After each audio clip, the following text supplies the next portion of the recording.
Bonjour tout le monde. Aujourd'hui, vendredi 19 avril, dans cette troisième semaine de Pâques, nous allons méditer l'Évangile de Jean sur l'Eucharistie.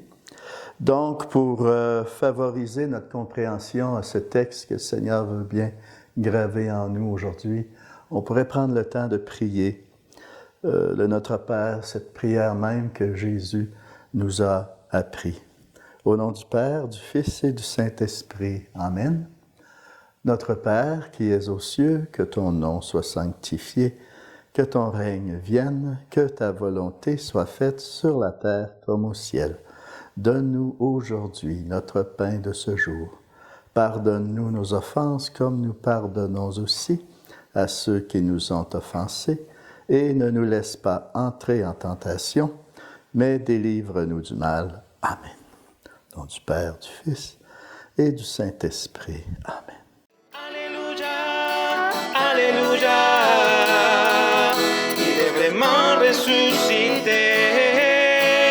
Alléluia, Alléluia, crions de joie, Jésus, il est vraiment ressuscité. Le Seigneur soit avec vous. Évangile de Jésus-Christ selon saint Jean. Gloire à toi, Seigneur. En ce temps-là, les Juifs se querellaient entre eux. Comment celui-là peut-il nous donner sa chair à manger? Jésus leur dit alors, Amen, Amen, je vous le dis, si vous ne mangez pas la chair du Fils de l'homme, si vous ne buvez pas son sang, vous n'avez pas la vie en vous.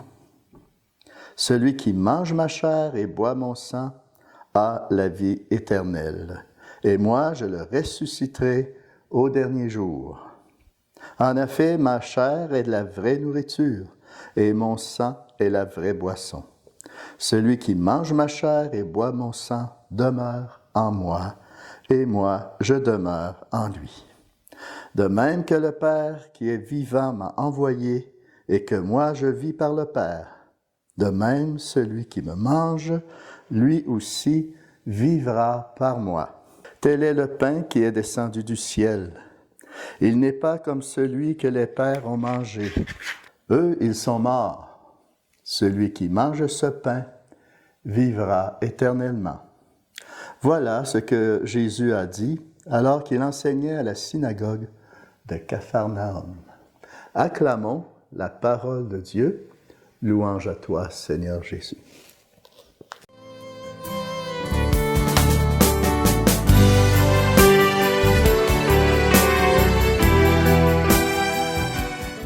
Je vous apprends rien que ces paroles d'Évangile d'aujourd'hui ont été entendues avec un grand étonnement par une partie de l'auditoire et ont fait scandale pour beaucoup lorsque Jésus a proclamé ces paroles. Jésus nous invitant à manger sa chair et à boire son sang et associant cela à la vie éternelle. C'est incroyable. J'imagine que si on aurait été là nous-mêmes à ce moment-là, on aurait été aussi déconcertés qu'eux. Même que ses disciples, il y en a qui l'ont laissé à ce moment-là, certains de ses disciples, qui trouvaient cette parole trop dure. Puis j'imagine qu'encore aujourd'hui, je serais bien étonné de voir dans nos célébrations dominicales le pourcentage de ceux et celles qui croient vraiment à la présence du Christ dans l'Eucharistie, que ceci est mon corps et mon sang livré pour vous. C'est sûr que c'est pas difficile de comprendre que les paroles de Jésus sont une véritable nourriture, puis ça l'est, hein? La parole de Dieu est une nourriture. Ça nous nourrit. Mais si l'on nous parle de la réalité du corps et du sang du Christ, offert comme nourriture, comment est-ce possible?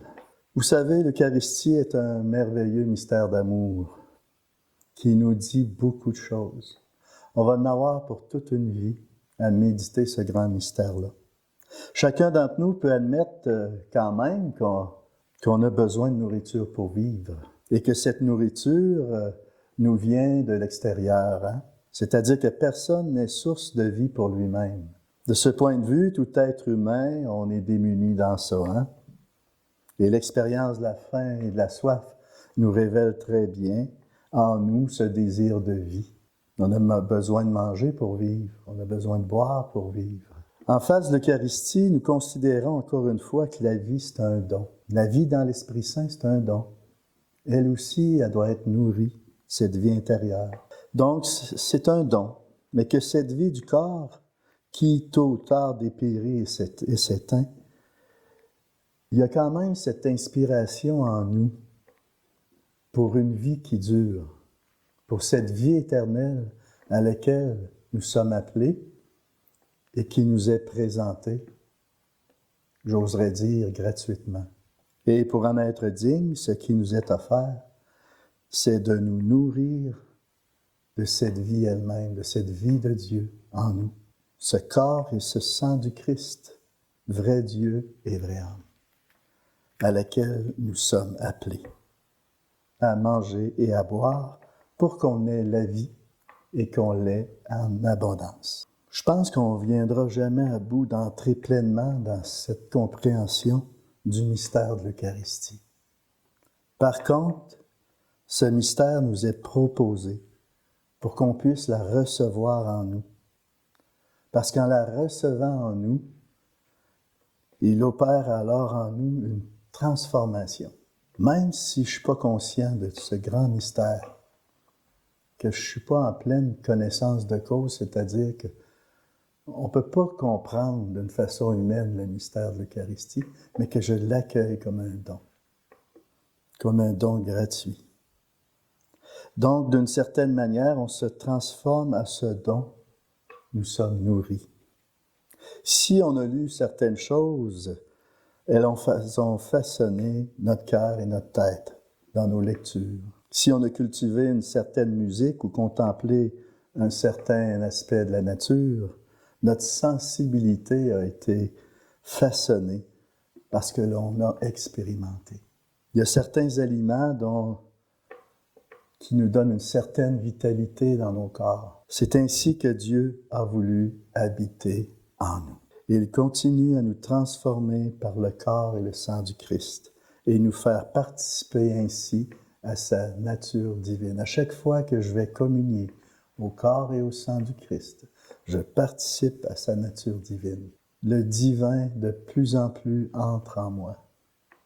Je suis façonné par le divin. Il faut reconnaître que le premier tabernacle est en nous. Nous sommes comme des ostensoirs vivants. Oui, le premier tabernacle est en nous, dans notre cœur. Il faut donc prêter beaucoup d'attention à tout ce que Jésus veut faire en toi, à tout ce que Jésus veut faire en moi. Il désire nous rendre davantage à son image et à sa ressemblance. Pour nous rendre semblables à Jésus, nous devons tout cacher en lui, par lui, avec lui et en lui. Nos pensées, nos regards, nos actions, nos paroles, nos émotions, nos affections, nos désirs, nos pas, nos œuvres, nos prières également, il faut les cacher dans la prière de Jésus, tout mettre dans le cœur de Jésus. Jésus nous donne sa chair en nourriture et nous, en guise d'aliment pour lui, donnons-lui notre amour. Je répète ce bout de phrase-là parce que c'est tellement important. Lorsque je vais communier au corps et au sang du Christ, Jésus s'offre pour moi. Et moi aussi, dans ce geste, en le recevant, je reçois la vie. Et je dois lui donner en retour mon amour en guise d'aliment. Jésus veut se nourrir de mon amour que j'ai pour lui. Est-ce que je vais communier seulement pour moi-même ou si je vais communier pour l'aimer, pour lui donner ma vie? De donner ma vie aussi pour mes frères et sœurs, de donner ma volonté, de lui donner mes désirs, mes pensées, mes affections. C'est ça l'Eucharistie, un échange de vie. Je termine avec ceci. Conscient de tout ça, nous nous approchons de ce sacrement avec toute la gratitude et le respect dont nous sommes capables. C'est tellement important. Avec la ferme conviction que chaque fois que nous communions, nous permettons au Christ de s'impliquer plus intimement, plus étroitement dans toute notre existence. Nous devons entrer en communion avec Dieu dans l'Eucharistie, afin de ressusciter à notre tour dans la gloire. Et je cite le Christ, « Celui qui mangera ce pain vivra éternellement. » Amen. Et c'est la grâce que je nous souhaite par cette bénédiction pour un mieux vivre, de mieux vivre en lui, au nom du Père, du Fils et du Saint-Esprit. Amen. Allez dans la paix du Christ. À la prochaine.